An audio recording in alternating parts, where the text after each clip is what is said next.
우리가 공룡에 대한 관심을 갖고 연구하게 된 결정적인 역할을 한 영화 쥐라기 공원. 그런데 이 영화에 우리나라도 큰 역할을 했다는 사실 알고 계신가요? 우리나라의 공룡 화석을 통해 알게 된 공룡에 대한 새로운 사실은 영화의 시나리오에 큰 영향을 미쳤습니다. 바로 두 발로 빠르게 뛰어다니는 공룡의 화석을 발견하면서 다양한 모습의 공룡이 영화에 등장하게 된 것이죠.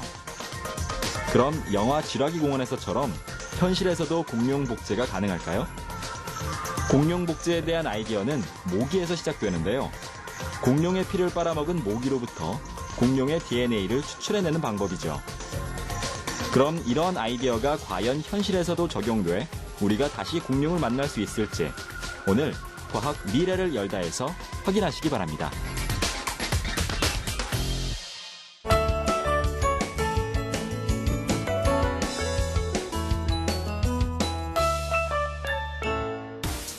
안녕하십니까. 과학 미래를 열다 이종호입니다. 오늘은 여러분과 공룡에 대한 이야기를 나누고자 하는데요. 공룡하면 영화 쥐라기 공원에서 봤던 거대한 공룡과 현재 우리가 흔히 접할 수 있는 공룡의 화석 발자국을 떠올리실 겁니다. 오늘은 이러한 공룡에 대한 좀 더 흥미로운 이야기를 나누고자 합니다. 우리는 몰랐던 우리나라와 공룡의 깊은 인연과 영화 쥐라기 공원 이야기의 현실성, 그리고 현재 이슈가 되고 있는 공룡 복제 등 공룡에 대한 새로운 사실을 아시게 될 겁니다. 그럼 지금부터 공룡의 세계로 떠나보겠습니다.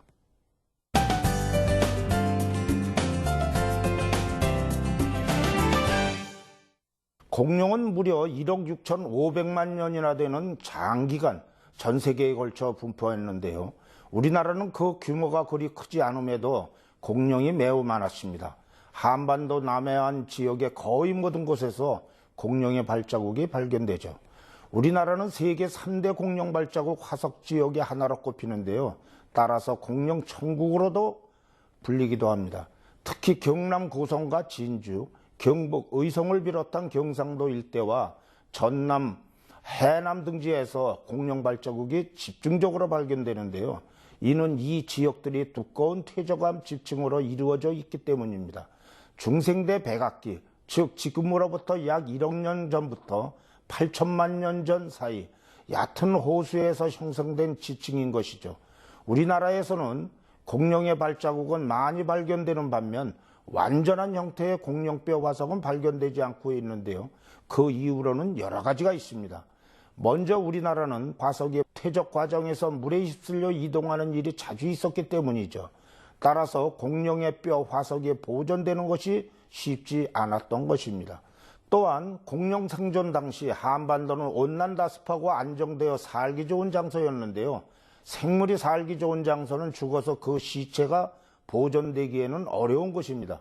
즉 골격이 화석으로 보존되려면 동물의 시체가 즉시 퇴적물 속에 매몰되어 다른 생물의 분해 작용에서 벗어나야 하는데요. 당시 한반도는 동물이나 미생물의 번식이 왕성했기 때문에 이들이 공룡 시체를 공격했고 공룡 시체는 분해되어 버린 것이죠. 자연 미라가 발견되는 곳이 사막이나 빙하 속이라는 것을 생각하면 공룡이 우리나라에서 뼈채 발견되지 않는 이유가 이해되실 겁니다. 그동안 우리나라 공룡학자들의 노력으로 우리나라에서 살았던 수많은 공룡들의 이름을 알아냈는데요. 뒷발의 크기가 불과 9cm인 어린 공룡의 발자국부터 115cm의 거대한 발자국까지 다양한 발자국을 연구해 당시에 생존했던 공룡을 알아냈습니다.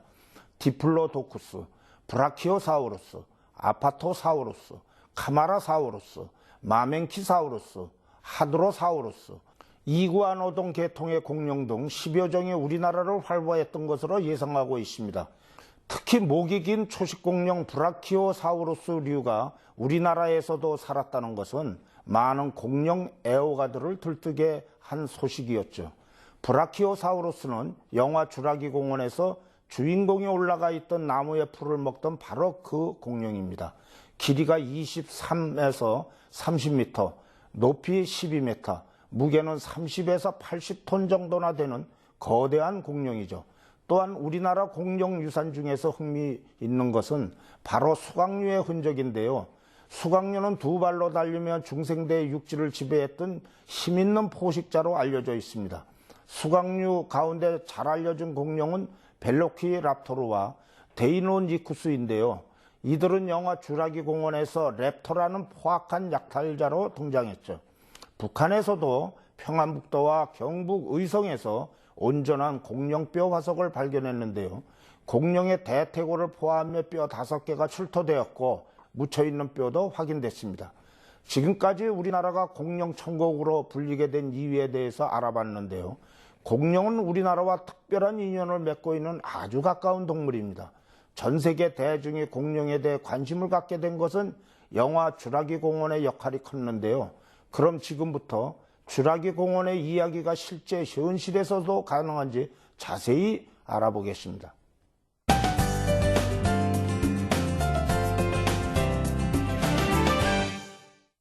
스티븐 스필버그의 영화 쥬라기 공원은 6,500만 년 전에 멸종된 공룡을 인간이 DNA 합성을 통해 다시 만들어냈다가 그 공룡들에 의해 파멸하고 마는 인간들의 이야기를 다룬 작품입니다. 공룡을 DNA 합성으로 복제할 수 있다는 가능성을 제시해 세계를 놀라게 했는데요.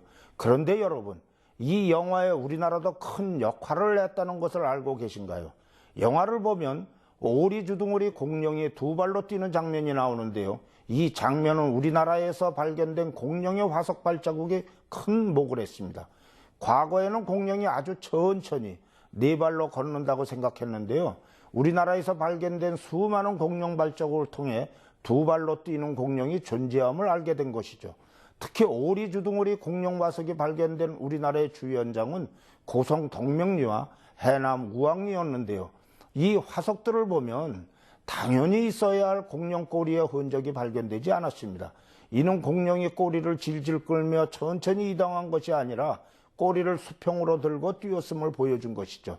또한 우리나라에서 발견된 오리주둥어리 공룡 발자국의 화석은 공룡이 매우 빨리 뛰었다는 결정적인 자료도 제공했는데요. 이는 발자국의 보폭으로 유추할 수 있었습니다.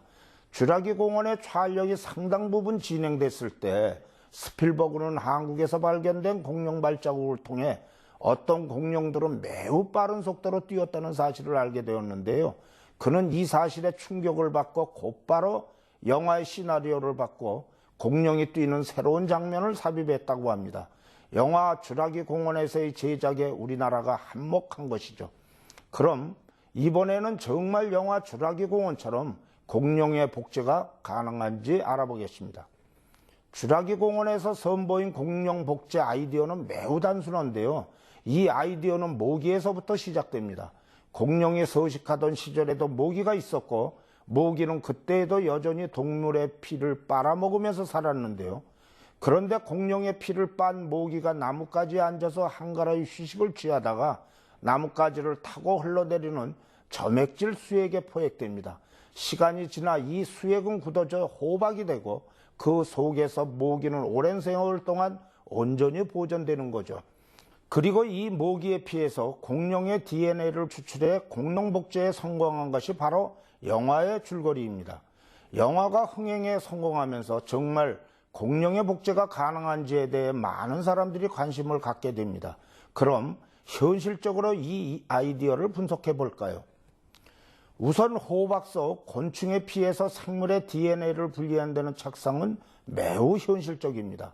실제로 호박 안에 포착된 식물의 씨나 곤충으로부터 게놈 DNA를 분리한 예들이 있습니다.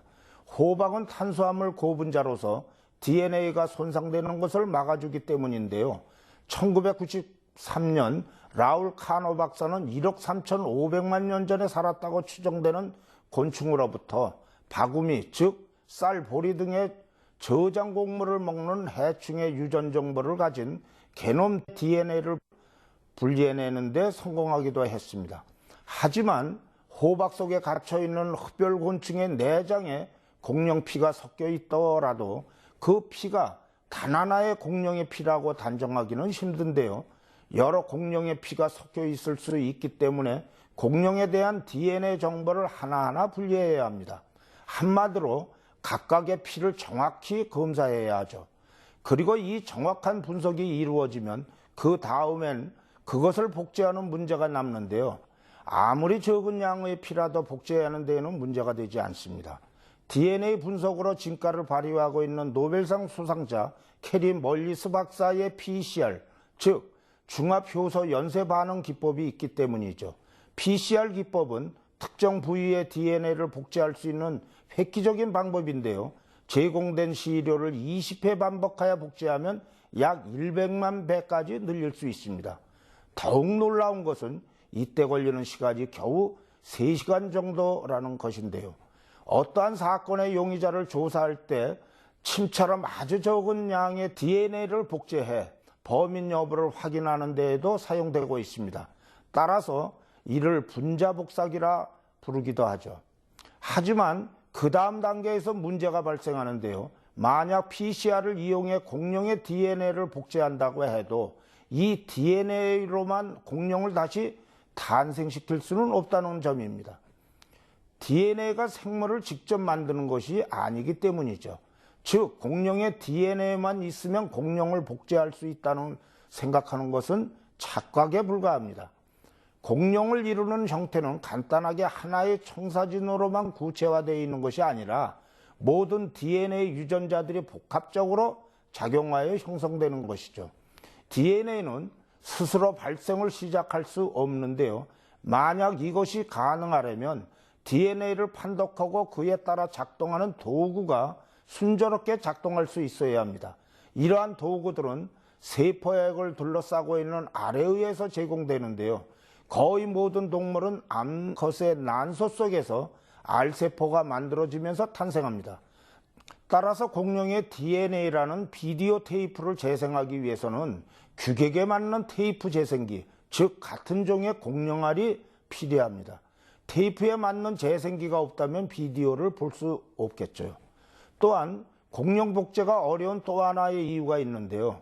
공룡을 복제하기 위해서는 공룡과 유사한 동물이 필요한데 현재 공룡과 비슷한 동물은 모두 멸종했다는 겁니다. 결국 공룡의 DNA를 얻었다 해도 그 DNA를 공룡으로 키워줄 수 있는 유사 공룡이 없는 한 공룡을 복제한다는 것은 불가능하다는 것이죠. 따라서 쥐라기 공원은 현실적으로 불가능하다고 결론을 내릴 수 있습니다. 아마 실망하신 분들도 있을 텐데요. 하지만 희소식도 있습니다. 바로 메모드 복제인데요. 그럼 지금부터 메모드 복제에 대해서 알아보도록 하겠습니다.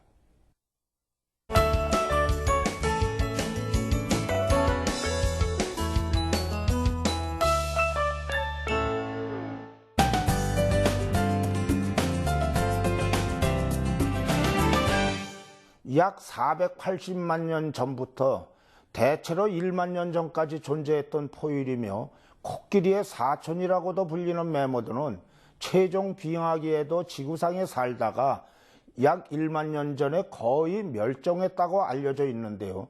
따라서 이러한 메모드를 복제하는 것에 대한 연구가 활발히 이루어지고 있습니다. 메모드 복제는 공룡과는 달리 상당한 현실성을 갖고 있는데요. 공룡은 6,500만 년 전에 멸종되어 DNA가 남아있을 가능성이 거의 없지만 메모드는 방금 말씀드렸던 것처럼 만여 년 전까지도 살았고 특히 영구 동토의 냉동 상태로 있을 가능성이 많아 DNA는 물론 정자도 발견할 수 있을 거로 추정하고 있습니다. 일본의 고토 가즈후미 박사는 DNA가 손상되지 않고 남아있는 메모드의 정자를 발견할 수만 있다면 메모드를 복원시키는 것은 어려운 일이 아니라고 주장했습니다. 고토 박사가 메모드의 정자를 채취할 수 있다고 믿는 것은 동결 정자, 즉 얼어있는 정자의 높은 생존율 때문이기도 합니다. 일반적으로 물은 동결 과정에서 날카로운 얼음 결정을 형성하는데요. 이 얼음 결정은 세포막이나 세포 소기관에 상처를 입혀 결국 해동 후 세포들이 제 기능을 발휘하지 못하게 하는 주요 원인이 됩니다. 하지만 정자는 다른 세포에 비해 세포질 내에 존재하는 소기관의 수가 적은데요. 정자는 탄생 목적에 맞게 전달할 유전자와 이를 전달하는 데 필요한 필수 세포질만 갖고 나머지 소기관들은 모두 버립니다. 즉 다른 세포에 비해 세포질의 양과 수분이 적어 얼음 결정의 피해로부터 어느 정도 자유롭죠. 또한 정자는 냉동에 강한 구조적 특성을 갖고 있는데요. 보통 세포의 염색체는 기다란 이중나선이 새끼줄처럼 복잡하게 꼬여 동그랗게 뭉쳐 있습니다. 이때 염색체가 서로 얽히는 것을 방지하고 압축의 능력을 높이기 위해 히스톤이라는 단백질이 존재하죠. 히스톤은 염색체를 구성하는 중심 단백질로 모든 DNA에 존재하는데요. 이 히스톤 단백질은 염색체가 휘감을 수 있는 일종의 지지대 역할을 해줍니다. 하지만 정자에는 히스톤 대신 프로타민이라는 단백질이 들어있습니다. 프로타민 단백질은 히스톤보다 안정된 구조를 갖고 있고 특히 열에 강하답니다. 즉, 냉동시켜도 얼음 결정의 공격에 비교적 강한 특성을 보이는 것인데요. 이로 인해 정자의 냉동 후 생존율은 적어도 50%에서 최고 90%에 달하게 됩니다. 메모드를 복원시키는 또 다른 방법은 기존의 많은 학자들이 성공한 포유류 복제 방법인데요. 예를 들어 복제형 돌리를 만드는 체세포 방식을 사용하는 것입니다. 사실상 메모드가 냉동되는 동안 신체 조직에 들어있던 DNA가 손상되지 않았다면 현대의 과학기술로 메모드를 복제하는 일이 가능할 수 있을 텐데요. 메모드 세포에서 세포액을 추출하여 코끼리 난자에 주입하고 수정란을 코끼리 암컷의 자궁에 착상시킨 뒤 유사 메모드를 계속 교배시키면 결국 멸종된 메모드와 매우 유사한 동물이 태어날 수 있다는 것이죠. 이러한 상황에서 2011년 우리나라의 황우석 박사는 세계 최초로 이종간 체세포 핵이식법을 이용해 멸종위기 동물인 코요테 복제에 성공하게 됩니다. 이것은 코요테 체세포에서 추출한 핵을 개의 난자에 이식해 대리모에 착상시키는 방법이었고 세계 최초로 성공한 사례였습니다. 그리고 이러한 성공으로 메모드 복제도 제기되는데요. 코요테 복제에 사용한 체세포 핵이식법으로 메모드 복제가 가능하기 때문입니다. 메모드의 체세포를 구해 세포액을 추출한 뒤 핵을 제거한 코끼리 난자에 넣어 배양하면 복제 메모드를 얻을 수 있다는 것이죠. 유전자적 근형관계를 따져보면 메모드와 가장 가까운 포유동물이 코끼리인데요. 그 중에서도 아시아 코끼리가 유전적으로 메모드에 가장 가깝습니다. 따라서 동남아시아 지역에 서식하는 인도 코끼리에서 채취한 난자에서 핵을 제거하고 그 자리에 메모드 핵을 이식해서 수정란을 만들 수 있다는 논리였죠.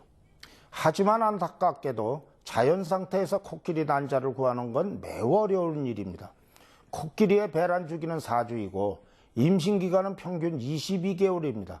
하지만 코끼리는 새끼에게 젖을 먹이는 수유 기간이 길어 실제 배란은 5년에 한 번꼴로 이루어집니다. 그것도 한 번에 배란되는 난자는 사람처럼 단 한 개입니다.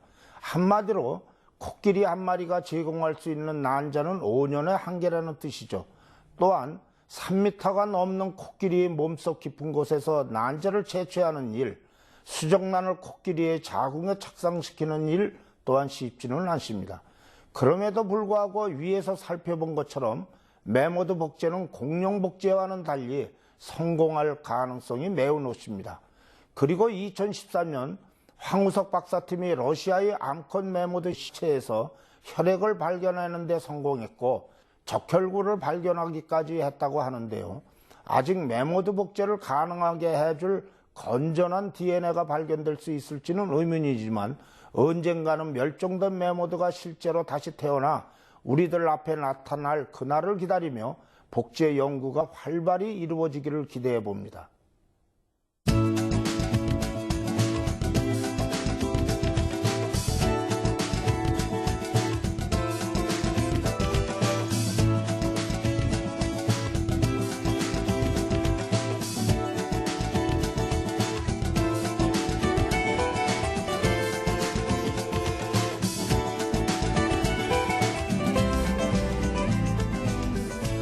오늘은 여러분이 과거의 동물로만 여기던 공룡과 메모드를 다시 만날 수 있는지에 대해 알아봤는데요. 현대 과학기술이 많이 발전했지만 아직 복제라는 기술은 여전히 조심스러운 것이 사실입니다. 하지만 끊임없이 옛 생물을 복원하고자 하는 노력은 계속될 텐데요. 과학자들뿐 아니라 여러분들의 깊은 관심도 필요할 것입니다. 과학, 미래를 열다 시청해 주신 여러분 고맙습니다.